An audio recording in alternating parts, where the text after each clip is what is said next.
Hello दोस्तों, आपका बहुत बहुत स्वागत है आपके अपने चैनल एमपी ऑनलाइन स्टडी पर। जैसे कि आपको पता है कि आज का जो हमारा टॉपिक रहने वाला है वो है हमारा बैतूल जिला, जो कि आपका नर्मदापुरम संभाग के अंतर्गत आता है। तो आज हम बैतूल जिले पर जो है डिस्कशन करने वाले हैं। सबसे पहले हम मैप के थ्रू स्टडी करेंगे, उसके बाद जो इम्पोर्टेंट फैक्ट हैं। और मैं तो बोलता हूँ कि आप देख सकते हैं कि बैतूल जिले में आपको कितने सारे इम्पोर्टेंट फैक्ट देखने को मिलेंगे, बहुत सारे इंपॉर्टेंट फैक्ट देखने को मिलेंगे। कई प्रकार के आपको छोटे अभ्यारण्य भी देखने को मिलेंगे जो एक तरीके के प्रसिद्ध अभ्यारण्य है ना। आपको मंदिर भी देखने को मिलेंगे, जैन तीर्थ भी देखने को मिलेंगे, और लोकेशन भी यहाँ पर मैंने आपको शो की हुई है, आप उसको भी देख सकते हैं। अब हम बात करते हैं बैतूल जिला। तो देखिए, बैतूल जिले के अंतर्गत अगर हम बात करें, साथ में अगर हम बात करें इसके मैप के आधार में या एमपी के मैप के आधार पे बात करें, अगर बात करते हैं हम एमपी के मैप के आधार पे, तो आपको देखने को मिलेगा मध्य प्रदेश के मानचित्र के आधार पे आप देखेंगे दक्षिण में देखने को मिलेगा। दक्षिण में जो महाराष्ट्र की सीमा के साथ लगा होता है वो आपका कौन सा हो जाएगा? बैतूल हो जाएगा। बैतूल की सीमा महाराष्ट्र के भी से भी लगती है। बैतूल की सीमा की अगर हम बात करें तो आपको पश्चिम में देखने को मिलेंगी। पश्चिम में जो आपको एक देखने को मिलेगा खंडवा जिला। खंडवा जिला निमाड़ के अंतर्गत आता है। जैसे कि आपको पता है कि अगर हम बात करें पूर्वी निमाड़ का मुख्यालय, पूर्वी निमाड़ का मुख्यालय क्या कहलाता है? खंडवा कहलाता है। और वही अगर क्वेश्चन आता है कि पश्चिमी निमाड़ का मुख्यालय क्या कहलाता है, तो पश्चिमी निमाड़ का मुख्यालय जो है खरगोन कहलाता है। आपको पता होना चाहिए कि 4 जिले हैं जिसके अंतर्गत हम बात करें, खंडवा, खरगोन, बुरहानपुर, बड़वानी, ये 4 जिले निमाड़ के रूप में जाने जाते हैं। तो उसी के अंतर्गत जो पूर्वी निमाड़ है, पूर्वी निमाड़ का मुख्यालय मतलब कि खंडवा। खंडवा की अगर हम बात करें तो खंडवा की छोटी सी सीमा जो है वो किसके साथ लगती है? हाँ, वो बैतूल जिले के साथ लगती है। तो यहाँ तो आपको खंडवा जिला देखने को मिलेगा। यहाँ आपको कौन सा जिला देखने को मिलेगा? खंडवा जिला देखने को मिलेगा। मतलब बैतूल के पश्चिम में आपको खंडवा जिला देखने को मिलेगा। फिर बात करते हैं बैतूल के पश्चिम में ही, परंतु खंडवा जिले के ऊपर, मतलब खंडवा जिले के उत्तर में आपको देखने को मिलेगा हरदा जिला। कौन सा जिला देखने को मिलेगा? हरदा जिला देखने को मिलेगा। और बात करें अगर हरदा जिले की, तो हरदा जिले भी आपका नर्मदापुरम संभाग के अंतर्गत आता है। नर्मदापुरम संभाग के अंतर्गत आपको 3 जिले देखने को मिलते हैं। एक आपको होशंगाबाद देखने को मिलता है, दूसरा आपको बैतूल देखने को मिलता है, और तीसरा आपको हरदा देखने को मिलता है। तो 3 जिले आपको याद रखना है नर्मदापुरम संभाग के अंतर्गत, जिसको पहले हम होशंगाबाद संभाग के अंतर्गत जानते थे, या इस नाम से उसको जाना जाता था, परंतु बाद में इसका नाम परिवर्तित कर दिया गया और वर्तमान में हम जो है होशंगाबाद संभाग को जो है नर्मदापुरम संभाग के नाम से जानते हैं। ठीक है, फिर बात करते हैं, यहां तो आपको क्या देखने को मिलेगा? हरदा जिला आपको देखने को मिलेगा। बात करें अगर उत्तर की, तो उत्तर में आपको देखने को मिलेगा, क्योंकि हम बात कर रहे हैं उत्तर की, तो उत्तर में आपको देखने को मिलेगा होशंगाबाद जिला। कौन सा जिला देखने को मिलेगा? होशंगाबाद जिला देखने को मिलेगा। तो उत्तर में आपको होशंगाबाद जिला देखने को मिलेगा। और वहीं हम अगर बात करें पूर्व की, तो पूर्व का जो क्षेत्र है, बैतूल जिले का पूर्व का जो क्षेत्र है, या पूर्व की ये जो सीमा आपको देखने को मिल रही है, अधिकांश सीमा आपको किसके साथ देखने को मिलेगी? आपको देखने को मिलेगी छिंदवाड़ा जिले के साथ। छिंदवाड़ा जिला आपको देखने को मिलेगा। बैतूल में अगर हम बात करें तो बैतूल जिले के पूर्व में आपको छिंदवाड़ा देखने को मिलेगा। छिंदवाड़ा के पूर्व में सिवनी देखने को मिलेगा। सिवनी के पूर्व में बालाघाट देखने को मिलेगा। तो ये पूरे जिले जो हैं वो मध्य प्रदेश की दक्षिण की सीमा में उपस्थित हैं। कौन कौन से? देखिए, बैतूल तो आपको याद रखना है, बैतूल, यहाँ आप खंडवा याद रख सकते हैं, खंडवा, बैतूल, खरगोन याद रख सकते हैं, और बड़वानी याद रख सकते हैं। इस तरीके से लाइन से आप पूरी चीज याद रख सकते हैं। पहले आपका आ जाएगा, क्योंकि हम बात कहाँ की कर रहे हैं? हम बात कर रहे हैं मध्य प्रदेश का जो मैप है उसके दक्षिण में कौन कौन से राज्य पाए जाते हैं, जिले पाए जाते हैं। जैसे कि सबसे पहले आपको बड़वानी देखने को मिलेगा। बड़वानी के बाद आएंगे तो आपको जो है खरगोन देखने को मिलेगा। खरगोन के बाद आपको देखने को मिलेगा खंडवा, और खंडवा के ऊपर आपको बुरहानपुर देखने को मिलेगा। मतलब खंडवा के उत्तर में आपको जो है बुरहानपुर देखने को मिलेगा। परंतु खंडवा के बाद आपको अभी कौन सा देखने को मिलेगा? क्योंकि यहाँ आपको खंडवा देखने को मिलेगा, है ना। खंडवा के बाद कौन सा देखने को मिलेगा? तो खंडवा के बाद आपको बैतूल देखने को मिलेगा। बैतूल के बाद आपको कौन सा देखने को मिलेगा? तो बैतूल के बाद आपको छिंदवाड़ा देखने को मिलता है, छिंदवाड़ा जिला। छिंदवाड़ा जिले के पश्चात आपको सिवनी जिला देखने को मिलेगा। सिवनी जिले के पश्चात आपको जो है वो बालाघाट देखने को मिलेगा। तो इस तरीके से ये पूरे कंटिन्यू आपको जो है दक्षिणी सीमा पे देखने वाले जो हैं, जो देखने को मिलेंगे जिले, वो मैंने आपको बताए हैं। तो ये इस तरीके से भी लोकेशन आपको पता होनी चाहिए, ठीक है। अब इसकी बात हो चुकी है। दक्षिण में महाराष्ट्र के साथ सीमा बनाता है, पश्चिम में आपको कौन सा, खंडवा भी देखने को मिलेगा, हरदा भी देखने को मिलेगा, उत्तर में आपको होशंगाबाद जिला देखने को मिलेगा, और हम बात करें बैतूल के पूर्वी सीमा पर आपको जो है छिंदवाड़ा जिला देखने को मिलेगा। फिर इसके साथ आपको इसमें 3 राष्ट्रीय राजमार्ग याद रखना है। हालांकि आपको 2 ही राष्ट्रीय राजमार्ग के नाम याद रखना है, क्योंकि एक तो दूसरे का भाग ही है। भाग कैसे, वो समझिए। जैसे कि ये है आपका ये राष्ट्रीय राजमार्ग NH69, नेशनल हाईवे 69। ये जो नेशनल हाईवे 69 है, ये आपको होशंगाबाद से देखने को मिलेगा। होशंगाबाद से आता हुआ ये जो है बैतूल जिले में बैतूल जिले के अंदर एंटर करता है। फिर बात करते हैं, ये जब बैतूल के अंदर आता है तो उसके बाद इसका एक पार्ट जो है आगे निकल जाता है, और ये जो पार्ट कहलाता है, ये कहलाता है नेशनल हाईवे 69A। मतलब उसको ए डिवीजन में पार्ट कर देते हैं, डिवाइड कर देते हैं। तो ये जो नेशनल हाईवे है, नेशनल हाईवे 69, इसका ही ये पार्ट है नेशनल हाईवे 69A, ठीक है। तो ये 2 इस तरीके से आपको याद रखना है। फिर उसके बाद ये जो नेशनल हाईवे है, ये आपको याद रखना है नेशनल हाईवे 59। तो नेशनल हाईवे 59 भी याद रखना है आपको, नेशनल हाईवे 69 भी याद रखना है, और नेशनल हाईवे 69A, ये तीनों याद रखना है। तो 3 राष्ट्रीय राजमार्ग याद रखना है। हालांकि एक जो राष्ट्रीय राजमार्ग है, ये नेशनल हाईवे 69 का ही एक पार्ट है, परंतु फिर भी आप उसको याद रख सकते हैं। तो ये 3 राष्ट्रीय राजमार्ग आपको देखने को मिलेंगे। अब बहुत सारे इंपॉर्टेंट फैक्ट हैं, वो भी हम डिस्कस करते हैं। सबसे पहले आप समझिए बैतूल जिला, जिसको जो है बंजारी, यहाँ पर एक क्षेत्र देखने को मिलेगा आपको बंजारी ढाल आंदोलन के हिसाब से बहुत ज्यादा मोस्ट इंपॉर्टेंट है। देखिए बंजारी ढाल की बात करें तो यहाँ पर एक प्रसिद्ध जो है नेता रहे हैं, जिनका नाम है गजन सिंह कोरकू जनजाति से संबंध रखते थे। ये गजन सिंह कोरकू द्वारा जो है घोड़ा डोंगिरी सत्याग्रह में भाग लिया गया था इनके द्वारा, है ना। अभी आप देखेंगे एक क्षेत्र बैतूल में आपको एक क्षेत्र देखने को मिलेगा घोड़ा डोंगरी। देखिए यहाँ पर कहीं पर आपको देखने को मिलेगा ये है घोड़ा डोंगरी। यहाँ पर एक सत्याग्रह हुआ था। हालांकि यहाँ पर 2 सत्याग्रह हो चुके हैं, 2 सत्याग्रह हुए थे। एक जंगल के लिए भी हुआ था, जंगल सत्याग्रह के नाम से भी जानते हैं, जिसमें भाग लिया गया था गजन सिंह कोरकू द्वारा, और इनके द्वारा उसका नेतृत्व किया गया था। तो गजन सिंह कोरकू आपको याद रखना है। और ये कहाँ से संबंध रखते हैं, तो बंजारी ढाल से ये संबंध रखते हैं। और बंजारी ढाल का जो क्षेत्र है, अगर हम मैप के अकॉर्डिंग बात करें तो ये देखने को मिलेगा आपको बंजारी ढाल, है ना। तो बंजारी ढाल आपको क्षेत्र, ये एरिया तो आपको देखने को मिल गया। ये प्रसिद्ध क्यों है, क्योंकि यहाँ के एक प्रमुख नेता रहे हैं गजन सिंह कोरकू, जिनके द्वारा जो है घोड़ा डोंगरी सत्याग्रह में भाग लिया गया था, तो इसलिए इंपॉर्टेंट है। दूसरा बात करते हैं मलाजपुर। देखिए मलाज खंड नहीं है, ये मलाजपुर है। मलाजपुर समझ रहे हैं ना, वो अलग है, बालाघाट में अलग है, लेकिन यहाँ पर किसकी बात हो रही है, मलाजपुर की बात हो रही है। मलाजपुर यहाँ पर आपको प्रसिद्ध मेला देखने को मिलेगा, और साथ ही साथ 2 समाधि भी देखने को मिलेगी। प्रसिद्ध मेला तो यहाँ लगता ही है, मलाजपुर में प्रसिद्ध मेला तो आपको देखने को मिलेगा ही, साथ में यहाँ पर आपको 2 समाधि भी देखने को मिलेगी।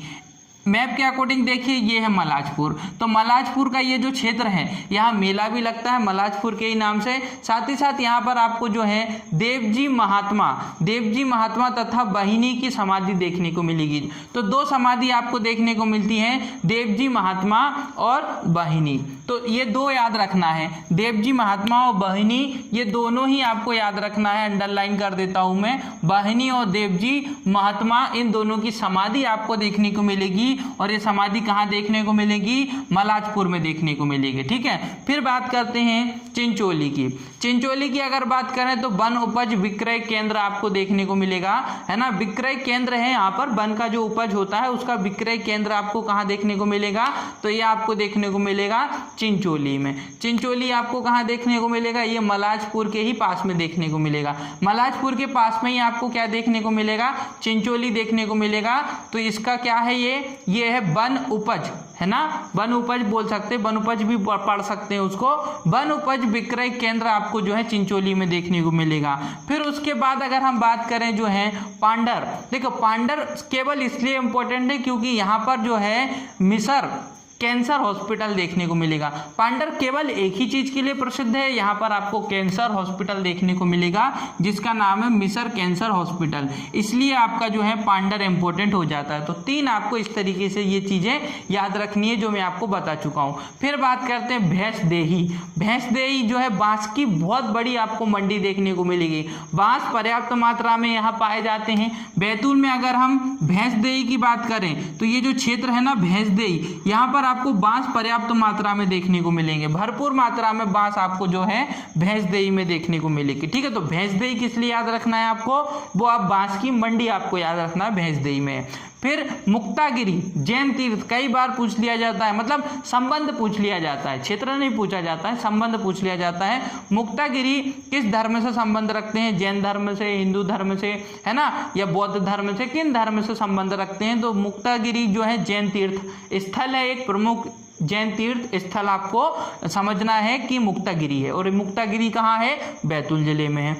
तीनों चीज आपको कनेक्ट करके समझना है। बैतूल जिले में क्या है? मुक्तागिरी है, और मुक्तागिरी जैन तीर्थ से संबंध रखता है। इतनी चीज आपको जो है वो मुक्तागिरी से याद रखना है। भैंसगिरी, ये जो भैंसदेही है ना, भैंसदेही की नीचे ही आपको देखने को मिलेगा ये वाला क्षेत्र। ये जो क्षेत्र है ये आपका क्षेत्र है मुक्तागिरी से। फिर बिर्रू, देखो बिरुल भी एक क्षेत्र है। पशु, यहाँ पर पशु बाजार के लिए ये प्रसिद्ध है। हथकरघा केंद्र भी आपको देखने को मिलेगा, है ना, हथकरघा केंद्र और पशु बाजार। पशु बाजार मतलब पशुओं का विक्रय होता है, लेन देन होता है ना, तो ये आपको देखने को मिलेगा बिरुल में। तो बिरुल एक प्रमुख क्षेत्र है जहाँ पशु बाजार लगता है। हथकरघा केंद्र भी है यहाँ पर, है ना, हाथ से बनाए जाने वाले कई उद्योग आपको देखने को मिलेंगे, कई प्रकार के रोजगार आपको देखने को मिलेंगे। हाथ के द्वारा कई प्रकार की यहाँ पर प्रसिद्ध कलाएं आपको देखने को मिलेगी। इसके लिए जो है हथकरघा केंद्र के रूप में भी ये जाना जाता है बिरुल, है ना। तो बिरुल भी आपको याद रखना है जो कि आपका बैतूल जिले से संबंध रखता है। फिर बात करते हैं सालबड़ी। सालबड़ी आप देखिए शिव मेला यहाँ लगता है। गर्म और ठंडा पानी दोनों के प्रमुख स्रोत भी आपको देखने को मिलेंगे।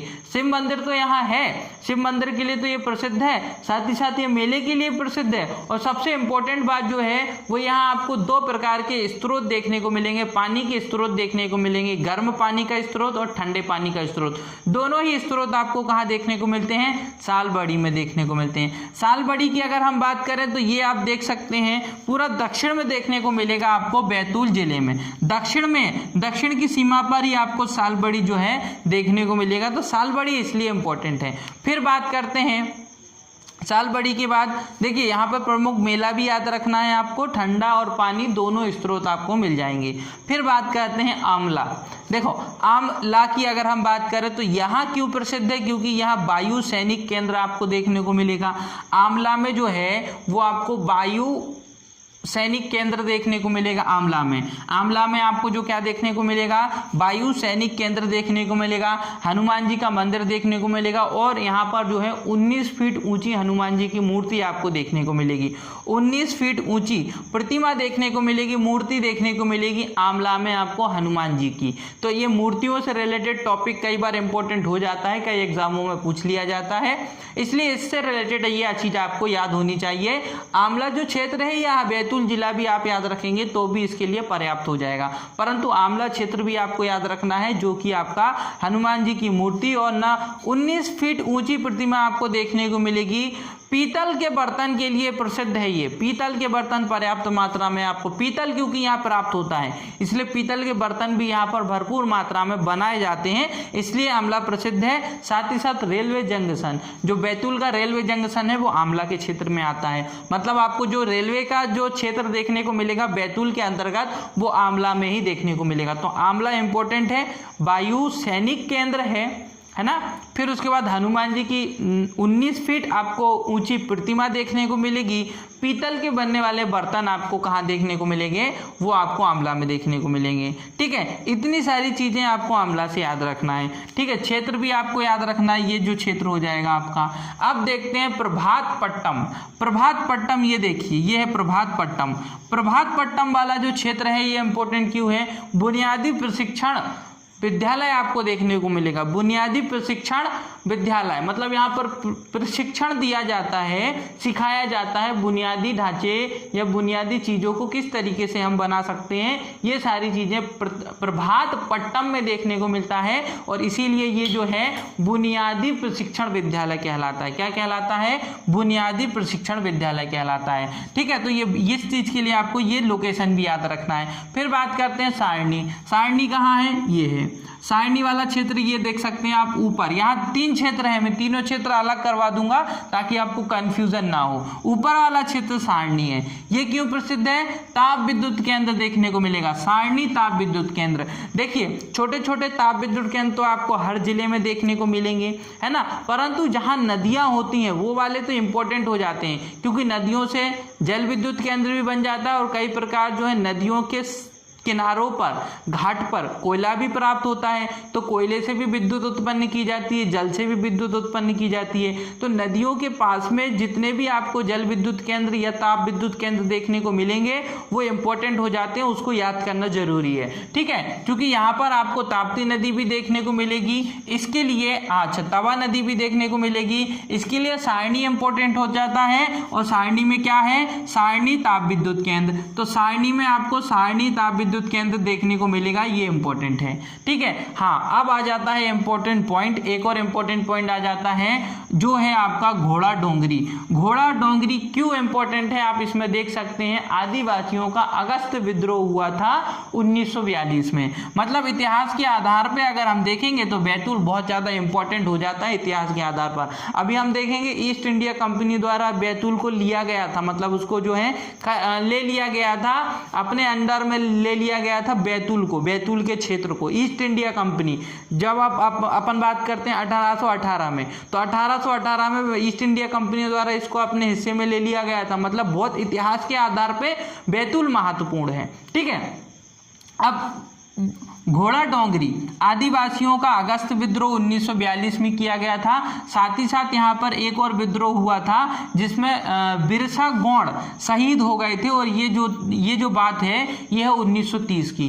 यहाँ पे आंदोलन के आधार पे तो इम्पोर्टेंट है जो घोड़ा डोंगरी है। देखिए ये बंजारा डाल भी इम्पोर्टेंट है, क्योंकि यहाँ के जो नेता रहे हैं वो डोरा डोंगरी, घोड़ा डोंगरी के क्षेत्र में, ये क्षेत्र में आंदोलन के लिए आया करते थे और कई प्रकार के आंदोलन का संचालन भी उनके द्वारा किया जाता था।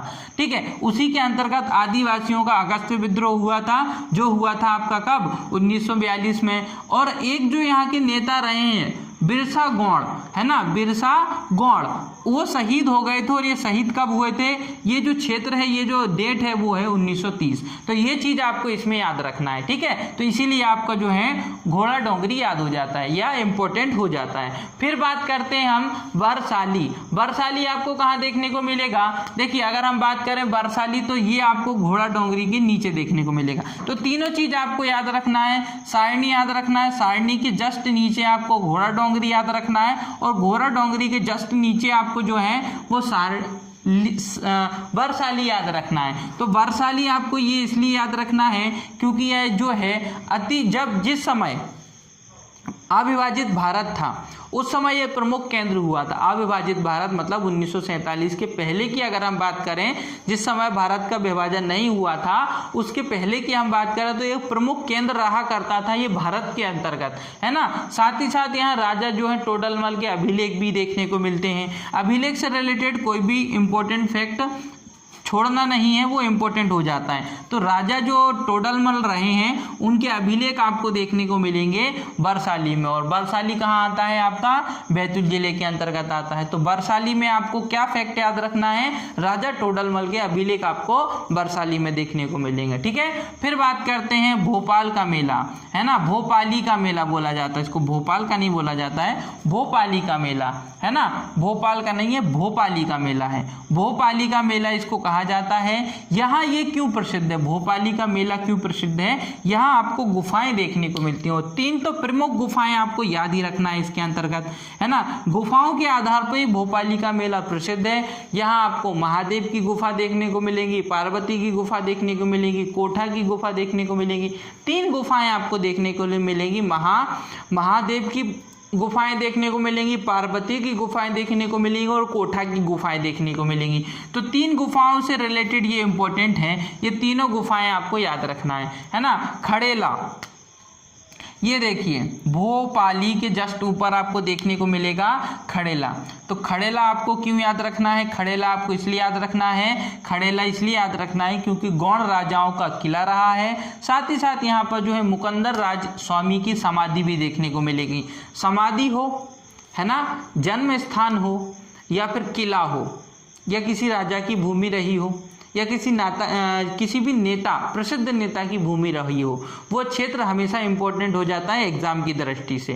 ठीक है, तो ये चीज़ याद रखना है। खड़ेला क्यों इंपॉर्टेंट है, गौड़ राजाओं का किला, गौड़ राजाओं का आपको किला कहाँ देखने को मिलेगा, खड़ेला में देखने को मिलेगा। ये देखिए मैप के अकॉर्डिंग, ये देखिए खड़ेला, यहाँ आपको देखने को मिलेगी राजा गौड़ का किला आपको देखने को मिलेगा, मुकुंदर राज स्वामी की समाधि देखने को मिलेगी, है ना। तो समाधियों से रिलेटेड हमेशा इंपॉर्टेंट हो जाता है। मुकुंदन राज्य की समाधि भी आपको देखने को मिलेगी। अब बात करते हैं मुलतई की। सबको पता है मुलतई में क्या है, ताप्ती नदी का उद्गम स्थल। साथ ही साथ आपको संतरा मंडी भी याद रखना है। लेकिन बात करें हम मुलतई की, जैसे कि ये क्वेश्चन आता है कि ताप्ती नदी का उद्गम स्थल क्या है, तो बैतूल के मुलतई से, मतलब बैतूल का एक क्षेत्र है मुलतई, यहाँ से ताप्ती नदी निकलती है। और ताप्ती नदी जो है वो पश्चिम की ओर जाते हुए, बहते हुए, जो कि नर्मदा नदी के समांतर बहते हुए कहाँ, खंबात की खाड़ी में गिर जाती है ना। खंबात की खाड़ी, उसको अरब की खाड़ी भी कहते हैं, वहां जाकर गिर जाती है। और सूरत जो है आपका, सूरत से होते हुए जाती है, सूरत से होते हुए जो है वो आपकी समुद्र में गिर जाती है, जिसको अरब की खाड़ी भी बोलते हैं। खंबात की खाड़ी, वो क्षेत्र खंबात की खाड़ी कहलाता है और पूरा क्षेत्र अरब की खाड़ी कहलाता है, अरब सागर कहलाता है। वहां जो है ताप्ती नदी गिर जाती है। बात करें अगर हम ताप्ती नदी की, तो ताप्ती नदी की लंबाई आपको 724 किलोमीटर देखने को मिलेगी ये। और साथ ही साथ है कि ये जो है पश्चिम की ओर बहने वाली नदी है। नर्मदा नदी भी पश्चिम की ओर बहने वाली नदी है ना। एक माही नदी भी आपको देखने को मिलेगी जो पश्चिम की ओर बहती है। तो ऐसी बहुत कम नदियां हैं, 3 नदियां ही हैं प्रमुख, तो जो पश्चिम की ओर बहती है मध्य प्रदेश के अंतर्गत। माही नदी भी धार के अंतर्गत आपको याद रखना है। कर्क रेखा को 2 बार काटने वाली नदी माही नदी, तो वो भी आपको याद रखना है। कर्क रेखा को 2 बार काटने वाली नदी, एकमात्र नदी, विश्व की एकमात्र नदी जो कर्क रेखा को 2 बार काटती है, वो माही नदी हो जाएगी। ठीक है, क्योंकि विश्व की है तो इंपॉर्टेंट हो गई वो। ठीक है, तो ताप्ती नदी आपके बैतूल के मुलतई से निकलती है। मुलतई से ताप्ती नदी का उद्गम स्थल है मुलतई, आपको ये देखने को मिलेगा। तो यहाँ से आपकी कौन सी नदी निकलती है, यहाँ से आपकी ताप्ती नदी निकलती है। तो ताप्ती नदी का उद्गम स्थल आपको कहाँ देखने को मिलेगा, मुलतई में देखने को मिलेगा। ताप्ती नदी का उद्गम स्थल, साथ में संतरा मंडी। अब बैतूल जिले के बहुत सारे इंपॉर्टेंट फैक्ट हैं, वो भी हम डिस्कस कर लेते हैं। सापना नदी आपको देखने को मिलेगी, जिसके किनारे जो है बैतूल बसा हुआ है। तो सापना नदी आपको एक बैतूल में देखने को मिलेगी। एकमात्र कॉफी उत्पादन मध्य प्रदेश में अगर हम बात करें तो कॉफी का उत्पादन के आधार पर एकमात्र आपको देखने को मिलेगा कॉफी उत्पादन बैतूल जिले के अंतर्गत होता है। साथ ही साथ यहाँ पर ग्रेफाइट उत्पादन भी किया जाता है, ग्रेफाइट उत्पादन जिला भी है। हाँ, भालू संरक्षण परियोजना, ये इंपॉर्टेंट है क्योंकि जानवरों के अंतर्गत जैसे हाथी संरक्षण परियोजना, टाइगर प्रोजेक्ट, ये सारे प्रोजेक्ट जो चलते हैं, परियोजनाएं जो चलती हैं, ये इंपॉर्टेंट हो जाती हैं। किस क्षेत्र के द्वारा, किस अभ्यारण्य द्वारा इसको शुरू किया गया, प्रारंभ किया गया, और किस प्रोजेक्ट के अंतर्गत किन किन राज्यों को या किन किन जिलों को, किन किन अभ्यारण्यों को शामिल किया गया, किस किस अभ्यारण्यों को शामिल किया गया है, कौन से अभ्यारण्य, कौन से राष्ट्रीय उद्यान को शामिल किया गया है, तो अपने आप वो इम्पोर्टेंट हो जाता है। जब भी संरक्षण की बात आएगी, चाहे वो जीवों का संरक्षण हो या वृक्षों का संरक्षण हो, वो इम्पोर्टेंट हो जाता है। ठीक है, तो आप देख सकते हैं भालू संरक्षण परियोजना चलाई गई है कालीभीत अभ्यारण्य में। और कालीभीत अभ्यारण्य आपको कहाँ देखने को मिलेगा? छोटा सा अभ्यारण्य है, इंपॉर्टेंट अभ्यारण्य है, बैतूल जिले में देखने को मिलेगा। ठीक है, तो कालीभीत अभ्यारण्य मैंने इसलिए उसको अंडरलाइन किया है, अलग कलर से भी लिखा हुआ है। देखिए अब कालीभीत अभ्यारण्य में भालू संरक्षण परियोजना चलाई जा रही है। डायरेक्ट प्रश्न भी पूछा जा सकता है कि भालू संरक्षण परियोजना कहाँ चलाई जा रही है, तो कालीभीत अभ्यारण्य चले जा रही है। इसी के साथ देखिए मध्य प्रदेश का प्रथम जंगल सत्याग्रह कहाँ से प्रारंभ किया गया था? प्रथम जंगल सत्याग्रह कहाँ से प्रारंभ किया गया था? तो प्रथम जंगल सत्याग्रह प्रारंभ किया गया था बैतूल जिले से। आप समझिए इसके बाद की सबसे बड़ी इंपॉर्टेंट बात, लाडली लक्ष्मी योजना जो 2016-17 में सर्वोच्चम जो है प्रदर्शन जिसके अंतर्गत रहा है वो रहा है आपका बैतूल जिला।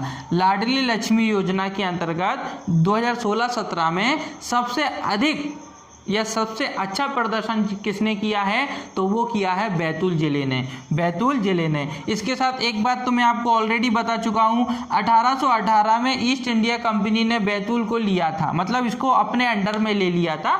बैतूल जिले को नहीं लिया था, उस समय जिला नहीं था, परंतु उस क्षेत्र को अपने अंडर में ले लिया था, क्योंकि ये जो है इतिहास के आधार पर इम्पोर्टेंट रहा है। बहुत सारे नेता आपको देखने को मिलेंगे, कई प्रकार के सत्याग्रह यहाँ पर प्रारंभ कर दिए जाते थे, इसलिए उस ईस्ट इंडिया कंपनी द्वारा जो है उस पूरे क्षेत्र को अपने अंडर में ले लिया गया था। मतलब ये बैतूल जिले का जितना भी क्षेत्र आता था उसको अपने अंडर में 1818 में ईस्ट इंडिया कंपनी द्वारा बैतूल जिले को ले लिया गया था। घड़ी बनाने का कारखाना पहले यहाँ पर था, परंतु बाद में उसको बंद कर दिया गया है। तो घड़ी बनाने का कारखाना आपको देखने को मिलता था बैतूल में, अभी उसको जो है बंद कर दिया गया है। सतपुड़ा पर्वत श्रेणी के अंतर्गत आता है।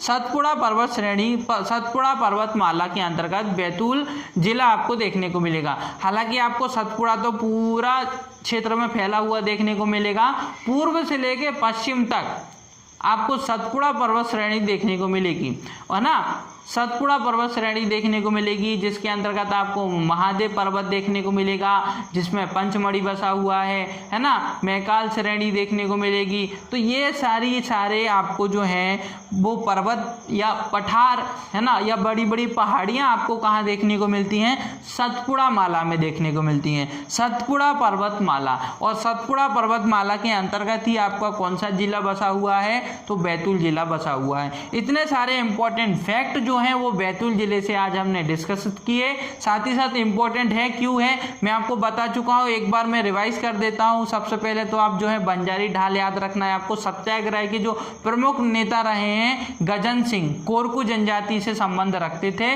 वो इंपॉर्टेंट है। मलाजपुर याद रखना है, मेले के हिसाब से आपको याद रखना है मलाजपुर, ठीक है। उसी के साथ जो है आपको मुक्तागिरी याद रखना है, जैन तीर्थ, है ना। मुक्तागिरी याद रखना है, आमला याद रखना है, क्योंकि हनुमान जी की आपको 19 फीट ऊंची प्रतिमा आपको यहाँ देखने को मिलेगा। मुलताई तो आपको याद रखना है, ताप्ती नदी के हिसाब से याद रखना है, ताप्ती नदी का उद्गम स्थल, इसलिए आपको मुलताई याद रखना है, बैतूल में आता है, ठीक है। आमला में आपको बता चुका। भोपाली का मेला याद रखना है, क्षेत्र आपको पूछा जा सकता है। राष्ट्रीय राजमार्ग भी याद रखना है आपको, साथ ही साथ सारणी याद रखना है, सारणी ताप विद्युत केंद्र इसलिए याद रखना है। और एक चीज फिर से मैं बता देता हूं, एकमात्र कॉफी का उत्पादन, ये आपको याद रखना है। और साथ ही कालीभीत अभ्यारण्य जहां पर आपको भालू संरक्षण परियोजना चलाई जा रही है, ये याद रखना है। तो इतने सारे, उसी के साथ ये देखिए लाडली लक्ष्मी योजना, है ना। एक बार रिवाइज मैं इसलिए कर देता हूं ताकि वो चीज आप बार बार सुनेंगे तो थोड़ा बहुत आपको याद हो जाएगा, ठीक है। तो इतने सारे फैक्ट थे जो आज हमने बैतूल जिले से रिलेटेड डिस्कशन किए। अगर आज की वीडियो आपको पसंद आई हो तो वीडियो को लाइक करें, हमारे चैनल को सब्सक्राइब करें। अगर आपने चैनल ऑलरेडी सब्सक्राइब किया हुआ है तो बेल आइकन जरूर दबाएं ताकि आने वाली सारी वीडियो का नोटिफिकेशन प्राप्त हो सके। और साथ ही साथ वीडियो को आपके फ्रेंड सर्कल तक जरूर शेयर करें। ओके दोस्तों, thank you, thanks for watching.